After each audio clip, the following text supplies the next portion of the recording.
സഹകരണ മേഖലയിലെ പ്രശ്നങ്ങളിൽ സിപിഐഎമ്മുമായി യോജിച്ച് സമരത്തിന് കർഷകർ തയ്യാറാകണമെന്ന് ക്രൈസ്തവ സംഘടനകളായ പീപ്പിളും ഇൻഫാമും. ഈ വിഷയത്തിൽ കോൺഗ്രസിന്റെ നിലപാട് കർഷക വഞ്ചനയാണെന്നും ഇൻഫാം ആരോപിച്ചു. കാർഷിക മേഖലയുടെ നട്ടെല്ലായ സഹകരണ ബാങ്കുകളെ തകർക്കുന്ന കേന്ദ്ര സർക്കാർ നടപടിക്കെതിരെ ഇടതുപക്ഷത്തോടൊപ്പം സമരം നടത്തുമെന്ന് ക്രൈസ്തവ സഭകളുടെ കർഷക സംഘടനകളായ പീപ്പിളും ഇൻഫാമും വ്യക്തമാക്കി. ഈ വിഷയത്തിൽ കേരളത്തിലെ LDF സർക്കാരിന്റെ നിലപാട് കർഷകർക്കും സഹകരണ മേഖലയ്ക്കും ആശ്വാസം പകരുന്നതാണെന്ന് ഇൻഫാം ദേശീയ secretary general chevalier VC Sebastian പറഞ്ഞു.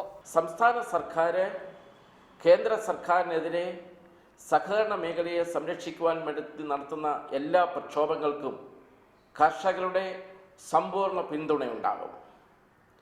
രാഷ്ട്രീയ പ്രസ്ഥാനങ്ങളെല്ലാം ഈ അവസരത്തിൽ ഒരുമിച്ച് നിന്ന് പ്രക്ഷോഭങ്ങളിൽ പങ്കുചേരേണ്ടതാണ്.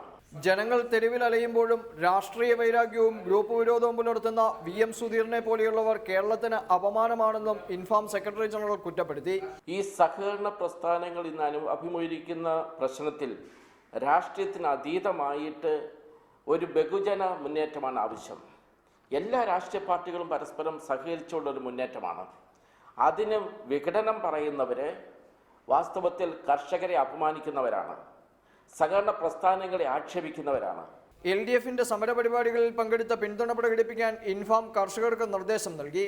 റിപ്പോർട്ടർ, കോട്ടയം.